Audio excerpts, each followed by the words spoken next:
In this video, we will learn how to create this Ayman Godzi style UI animation in After Effects. Follow along as we build it step by step and you'll have a polished design ready to go.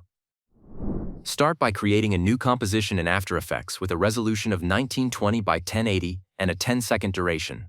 Once you've set up your composition, go ahead and add a new solid by navigating to Layer, New Solid. Pick a color that suits your design and then select the Rounded Rectangle tool to draw a rectangle in the center of the solid. Increase the roundness of the corners to give it that soft, smooth feel. Unlink the width and height properties and adjust the X position to stretch the shape out a bit. Next, duplicate your shape layer by pressing Ctrl+D, and on the second layer, apply the CC Light Sweep effect from the Effects and Presets panel. This will create a light shine effect across your shape. Adjust the center point of the sweep and keyframe its movement so that it animates from one side to the other. Set the intensity to 0 and edge thickness to 5. For the first shape layer, reduce the opacity to 20% and set the light reception to cutout to keep the effect crisp and clean. To make the shape really pop, add deep glow to the second shape layer. Set the radius to 15% and exposure to 0.4 for a vibrant, glowing effect that adds some depth to the design. Now it's time to bring in the text. Now add a text layer to your search bar using the Montserrat font. Adjust the size so it fits nicely in the center of your rectangle. Then use the pen tool to draw a line with a 2-pixel stroke and no fill. Add a circle to the shape layer to form the search icon.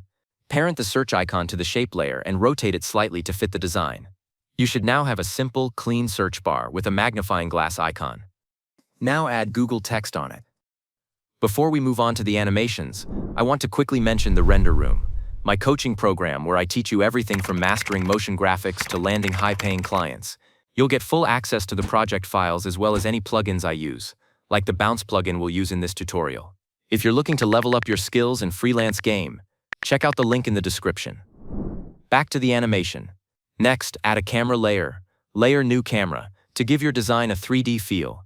Then create a null object, Layer New Null Object, and parent the camera to the null. Rename the null object to Camera Control for easier tracking. Don't forget to enable 3D layers for all of your objects except the background. This will allow you to manipulate them in 3D space. Now, animate the camera by adding keyframes for the position and orientation properties. Move the keyframes a few frames forward and adjust the camera's position at the starting point.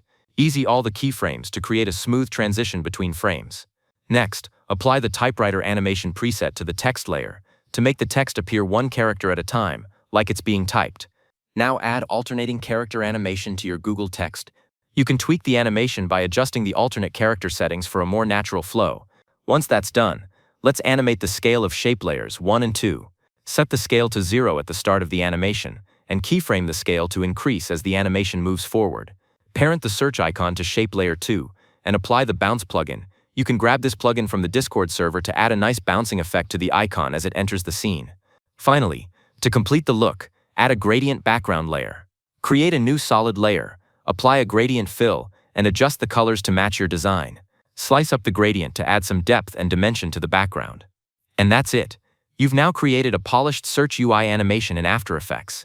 If you found this tutorial helpful, don't forget to like, subscribe, and leave a comment letting me know how it went. And remember, if you want to dive deeper into editing, motion graphics, and client management, check out the Render Room coaching program. The link is in the description below, and you'll get access to all the project files and plugins I used today. Thanks for watching, and I'll see you in the next one.